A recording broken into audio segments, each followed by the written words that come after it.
오늘 말씀에 엘리바스는 계속해서 욥에게 회개할 것을 말하고 있습니다. 오늘 본문 말씀의 내용을 보면 그렇게 틀린 것 같다는 생각을 할 수가 그 생각이 잘 들지 않습니다. 회개하면 하나님과의 관계가 회복이 되고 또 다시 이전에 누렸던 그 복을 누리게 될 것이라고 엘리바스는 지금 말하고 있습니다. 간단하게 이 말씀을 보면 우리 모두가 그렇게 맞다라고 생각하는 동의가 되는 그런 내용 같습니다. 그런데 오늘 말씀을 좀 더 자세히 볼 때 엘리바스의 주장들이 어느 일정한 하나의 패턴을 가지고 있다는 것을 보게 됩니다. 그것은 조건부의 주장이라는 것입니다. 어느 조건에 맞으면 그에 따른 결과가 있다라는 것을 말하고 있습니다. 우리 21절 말씀을 다시 한번 읽겠습니다. 시작. 너는 하나님과 화목하고 평안하라. 그리하면 복이 내게 임하리라. 하나님과 화목하고 평안하라는 것은 조건을 제시합니다. 그리하면 복이 임할 것이라고 말하는 조건부의 주장을 말하고 있죠. 또 23절 말씀도 같이 보시겠습니다. 내가 만일 전능자에게로 돌아가면 내가 지음을 받을 것이며 또 내 장막에서 불의를 멀리하리라. 이제 욥이 전능자에게, 그러니까 하나님께로 돌아가면 이라는 조건이 있습니다. 그것에 만족되면 지음을 받을 것이다. 그러니까 다시 이전처럼 회복해 될 것이다 라고 말합니다. 그리고 장막에서 불의를 멀리하실 것이라는 그 결과에 대해서도 말하고 있습니다. 또 24절과 25절 말씀도 같이 보시겠습니다. 시작. 내 보화를 티끌로 여기고 오빌의 금을 계곡의 돌로 여기라. 그리하면 전능자가 내게 고귀한 은이 되시리니. 이번 조건은 이제 보화를 티끌로 또 먼지로 여기고 오빌의 금, 그러니까 아주 질 좋은 순금을 말하는데요. 그 순금을 계곡의 돌로 그냥 여기저기 널려 있기 때문에 그렇게 가치가 있지 않는 것으로 보라는 것입니다. 그렇게 중요하지 않게 여긴다면 그러면 전능자 곧 하나님이 욥의 보화 고귀한 은이 되어 주실 것이라고 또 그 결과에 대해서 말하고 있습니다. 그렇게 되면 26절과 27절의 결과가 나온다고 이야기합니다. 같이 읽겠습니다. 이에 내가 전능자를 기뻐하여 하나님께로 얼굴을 들 것이라. 너는 그에게 기도하겠고 그는 들으실 것이며 너의 서원을 내가 갚으리라. 이제 욥의 모습도 이런 결과가 될 것이라고 말하고 있는데요. 그 결과도 마치 조건을 하나님께서 그 복을 주셨기 때문에 너도 이렇게 될 거다라고 말하는 것입니다. 하나님께서 욥의 보화로 욥을 회복하시면 욥은 하나님을 기뻐하며 하나님께 얼굴을 들게 될 것이고 욥은 다시 하나님께 기도하고 또 하나님은 응답하실 것이라고 말하고 있습니다. 결국 욥과 하나님의 관계는 원인과 결과가 있는 관계, 조건적인 관계가 될 것이라고 말하고 있습니다. 우리가 함께 묵상하고 있는 욥기에서 엘리바스와 욥의 친구들의 말은 결국 원인이 있기에 결과가 있는 것, 즉 인과율에 대해서 말하고 있습니다. 그러므로 욥의 고난은 악인들의 결과이기 때문에 욥은 죄가 있다라고 얘기하는 것입니다. 그래서 욥은 회개해야 한다고 이 친구들이 말하고 있습니다. 그런데 우리가 잘 아는 것처럼 이 욥의 고난의 상황은 인과율로 설명할 수 없는 것이라는 것을 우리가 이미 알고 있습니다. 오늘 본문에서 엘리바스는 욥을 회유하는 것처럼 이렇게 욥에게 잘 이야기하는 것처럼 보입니다. 이제 다시 회복할 수 있다. 주께서 다시 건지실 것이다. 라는 구원에 대한 결과가 있으니 이제 빨리 회개하자 라고 말하는 것처럼 보입니다. 그냥 일정 부분 맞는 것처럼 보입니다. 구원은 회개가 전제되어야 하기 때문에 그렇습니다. 하지만 이 모든 과정이 하지만 우리도 하나님 앞에 그렇게 회개하고 또 예수님을 영접한 사람들이기 때문에 우리도 이것이 맞다라고도 생각할 수 있습니다. 하지만 이 모든 과정이 나의 행위가 앞선 것은 아닙니다. 우리의 구원은 어떻게 이루어진 구원입니까? 우리의 구원을 인과율로 설명할 수 없습니다.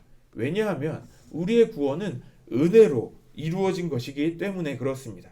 에베소서 2장 8절에 너희는 그 은혜에 인하여 믿음으로 말미암아 구원을 받았으니 이것은 너희에게서 난 것이 아니요 하나님의 선물이라 라고 말씀하십니다. 우리가 받은 구원은 우리의 어떤 행위로 된 것이 아닙니다. 이것은 은혜입니다. 이것은 우리에게서 난 것이 아닌 하나님께서 주신 선물입니다. 그래서 은혜입니다. 우리는 그 은혜에 감사해야 하는 것입니다. 우리의 기도의 응답도 같습니다. 기도하면 우리 주님이 분명히 들어주십니다. 하지만 모든 기도가 우리가 기도한 대로 응답되지는 않습니다. 기도의 응답은 우리가 잘 아는 것처럼 하나님의 뜻대로 되는 것을 우리가 잘 알고 있습니다. 그래서 응답되는 기도는 하나님의 뜻에 맞는 기도여야 합니다. 하나님의 뜻이 아닐 때 그 기도가 응답이 되지 않는 것이죠. 그렇다고 그 기도가 응답되지 않았다고 해서 그 기도가 응답이 없는 것이 아니라 응답이 되지 않은 것도 그것이 곧 진정한 응답이라는 것을 우리가 잘 알고 있습니다. 재물의 복을 위해 많이들 기도합니다. 그런데 누군가는 정말 넘치는 은혜를 누립니다. 넘치도록 부어주시는 복을 받습니다. 그런데 또 누군가는 그렇게 넘치는 복보다는 일용할 양식만큼만 주어집니다. 하나님이 넘치는 자에게 그 넘치는 복을 주신 사람을 더 특별히 사랑하셨기 때문일까요? 많이 준 자는 하나님이 더 사랑하시고 적게 준 자는 적게 사랑하시기 때문일까요? 그렇지 않습니다. 하나님이 그에 맞게 그 재능에 또 은사에 맞게 하나님께서 주신다는 것을 우리가 기억해야 합니다. 그래서 은혜인 것입니다. 제가 20대 초에 우리 담임 목사님께서 전해주셨던 말씀 중에 아주 충격을 받았던 내용이 있었습니다. 한 문장인데요. 그것은 은혜를 누리라는 것이었습니다. 이 문장이 왜 저에게 충격이었냐면 제가 들었던 은혜는 받는 것이라고만 배웠습니다. 누구도 이 은혜를 누린다는 개념으로 설명해 준 사람이 없었기 때문에 그렇습니다. 은혜를 누린다는 것은 이미 우리에게 하나님께서 주신 은혜가 있다는 것입니다. 이 은혜가 주어졌다는 것입니다. 그래서 하나님이 주신 그 은혜를 누리면서 그것을 만족하면서 행복하게 살아야 한다는 것으로 이해했습니다. 그래서 지금도 그렇게 살아가고 있습니다. 부모가 자녀에게 용돈을 줍니다. 왜 줄까요? 잘한 일이 있어서 줄 수도 있겠습니다. 하지만 그냥 줄 때가 있습니다. 그냥 부모니까 자녀에게 주는 것이죠. 그냥 단지 한 달에 한 번 정기적으로 주는 그런 용돈 말고 그날따라 아이를 보는데 너무 주고 싶어서 줄 때가 있다는 것이죠. 적은 금액이든 큰 금액이든 줍니다. 아이가 왜 주세요? 라고 묻는다면 그냥 주고 싶어서 준다고 말하는 것이죠. 그것이 은혜입니다. 주인의 뜻대로 주는 것. 그것이 은혜인 것이죠. 하지만 오늘 엘리바스는 그 은혜를 받으려면 이런저런 조건들이 충족돼야 한다라고 말하고 있습니다. 한마디로 죄인임을 인정하고 회개하며 돌이키면 그래야 복을 받을 것이라고 말하고 있습니다. 우리의 생각이 엘리바스와 또 다른 욥의 친구들과 같은 생각들을 하고 있는지를 한번 생각해 봐야 합니다. 우리가 혹시 지금 어려운 상황을 겪고 있다면 우리가 스스로 생각할 때 내가 회개하지 않고 있기 때문에 내가 지금 이런 상황을 갖고 있다라고 혹시 생각하고 있지는 않으십니까? 하지만 우리가 예수 그리스도의 그 십자가에 이미 우리의 모든 죄가 해결되었다는 것을 또 우리는 믿음으로 고백하지 않았습니까? 그럼에도 아직 해결되지 않은 죄가 우리에게 남아 있을 수 없습니다. 하나님은 우리를 잘하나 못하나 감시하는 그런 분이 아니십니다. 하나님이 원하시는 것은 하나님께서 우리 안에 주신 그 은혜들을 누리면서 하나님 안에서 만족하며 살아가는 것입니다. 우리는 하나님의 그 은혜를 입은 자들입니다. 우리는 이미 그 받은 은혜가 많은 줄을 믿습니다.